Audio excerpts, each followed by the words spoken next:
92 میں عمران خان کرکٹ سے ریٹائر ہوئے. ان دنوں وہ شوکت خانم ہاسپٹل فائنل سٹیج پر تھا, اس کی تیاری میں بہت بری طرح سے مصروف تھے. لیکن ساتھ ہی ساتھ جنرل حمید گل سے ان کی ملاقاتیں تیز ہو چکی تھیں. جنرل حمید گل اپنے پروجیکٹ نواز شریف سے دل برداشتہ ہو چکے تھے, اور ان کی پوری کوشش اور خواہش تھی کہ اب قوم کی باغ ڈور سنبھالنے کے لیے انہیں کوئی نیا قائد, کوئی نیا اپنا وارث, کوئی جانشین مل جائے. چنانچہ ان کی متلاشی نگاہیں کبھی اللہ غنی کے رحمت کرے مولانا عبدالستار ایدھی صاحب کے پیچھے لگ جاتی تھیں, کبھی نواز شریف صاحب کے پیچھے عمران خان صاحب کے پیچھے لگ جاتی تھیں, اور کبھی کسی اور نوجوان میں اپنا مستقبل کا قائد ڈھونڈنے میں مصروف ہو جایا کرتی تھیں. اسی وجہ سے مولانا عبدالستار ایدھی صاحب کو پہلے ضیاء الحق کی حکومت تنگ کرتی رہی, اور پھر بے نظیر نواز شریف کی حکومتیں ان سے اس وجہ سے پریشان رہا کرتی تھیں, خار کھایا کرتی تھیں کہ ان کے اسٹیبلشمنٹ سے رابطے ہیں. حالانکہ چونکہ عبدالستار ایدھی صاحب ایک زمانہ شناس آدمی تھے, وہ دھو کر جواب دیا کرتے تھے, بالکل کوئی لفٹ نہیں کرایا کرتے تھے. حتیٰ کہ انہوں نے دل برداشتہ ہو کر پاکستان سے باہر جا کر کچھ عرصہ گزارا, باہر کام کرنا شروع کر دیا تھا, کیونکہ پاکستان کی حکومتوں نے انہیں تنگ بہت زیادہ کرنا شروع کر دیا تھا اپنے اپنے مفادات اور اپنی رساکشی میں. باوجود اس کے کہ وہ کسی کے قابو نہیں آتے تھے, لیکن بہرحال ہر ایک بندے کی اپنی اپنی خواہش تھی, اور فوج جب ایک بندے سے اپنی توقعات وابستہ کر لیتی تھی تو دوسرا اس سے خائف ہو کر یا خار کھا کر خواہ اس کے لیے مشکلات پیدا کرنی شروع کر دیتا تھا. عمران خان کے ساتھ بھی جب فوج نے رابطے شروع کیے, یعنی کہ جو اس وقت general Hamid Gul by the way retire ہو چکے تھے, لیکن وہ رضاکارانہ طور پر آپ کو پتہ ہے ہمیشہ ہی اپنی خدمات سر انجام دیتے رہے.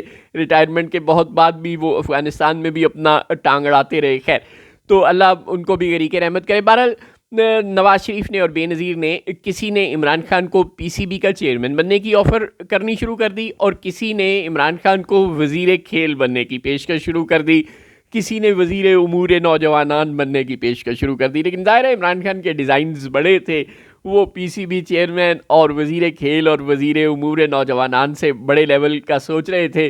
چنانچہ انہوں نے بڑی محبت سے اپنے تمام رفقا کو, تمام دوستوں کو معذرت کرتے رہے. نواز شریف سے بھی ظاہر ہے ان کا پرانا تعلق تھا, لاہوری بھی تھے دونوں, اور گاہے گاہے ملاقاتیں بھی ہوتی رہتی تھیں. چیف منسٹر تھے وہ پنجاب کے, اور پھر وزیر اعظم ہو گئے تھے. شوکت خانم کے معاملے میں بھی وہ حکومتوں سے ملتے رہتے تھے. شوکت خانم ہاسپٹل کے معاملے میں پھر بی بی شہید کے ساتھ تو آکسفورڈ فیلو تھے, 2-3 سال آگے پیچھے تھے دونوں, لیکن بہرحال ظاہر ہے ملاقاتیں رہتی تھیں.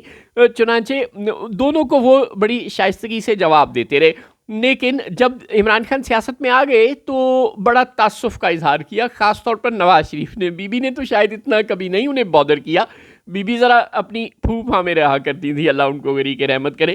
وہ چھوٹے موٹے سیاستدانوں کے متعلق کم بولا کرتی تھی, اور ظاہر ہے اس زمانے میں عمران خان ایک چھوٹے سیاستدان تھے.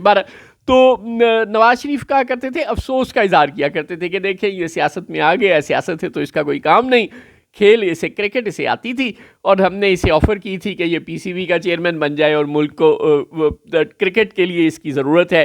تو پتہ نہیں یہ وہاں کام کرتا تو اچھا کام کر لیتا, اور یہاں یہ کام کر رہا ہے تو برا کر رہا ہے.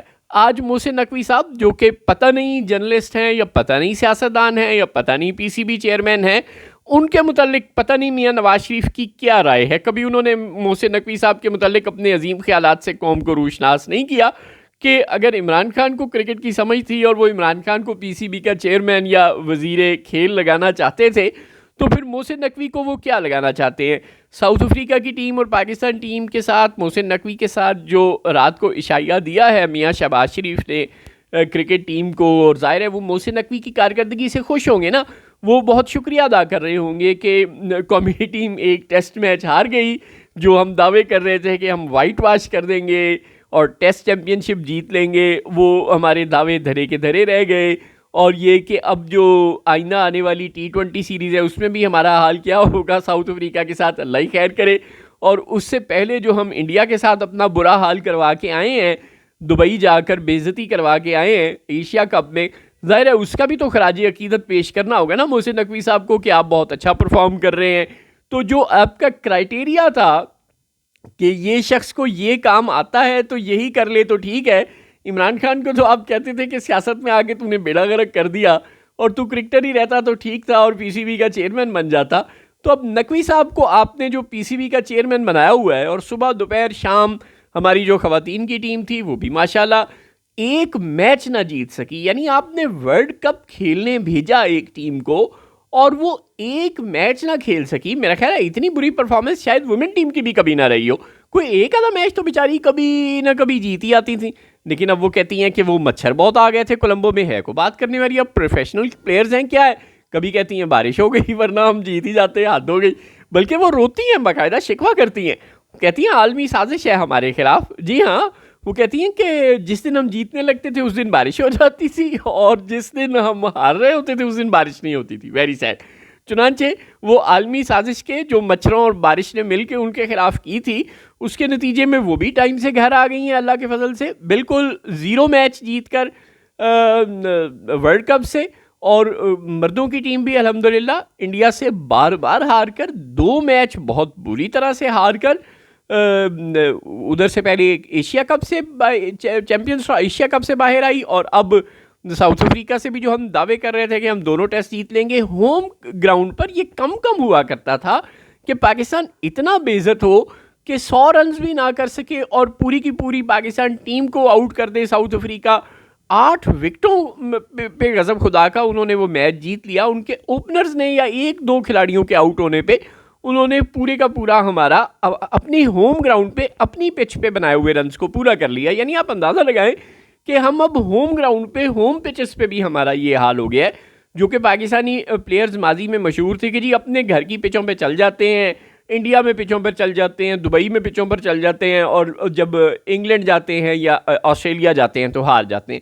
تو اب کیا ہو رہا ہے, اب آپ اپنے گھر کی, پہلے آپ کہتے تھے جی پاکستان میں ٹورنامنٹ نہیں ہو رہا ہے اس وجہ سے, اب دیکھیں صبح دوپہر شام پاکستان میں ٹورنامنٹ پہ ٹورنامنٹ ہو رہا ہے, اور نتیجہ کیا ہو رہا ہے, آپ اپنے گھر کی پچوں پہ ساؤتھ افریقہ والے آ کر آپ کو ہرا کے چلے گئے, اور ان کے لیے بھی وہی پچ تھی جس پہ آپ نے 100 رنز میں پوری ٹیم آؤٹ ہو گئی, اور آپ کے لیے بھی وہی پچ تھی جس پر انہوں نے 2 وکٹوں کے نقصان پر پورا کر دیا ٹارگٹ.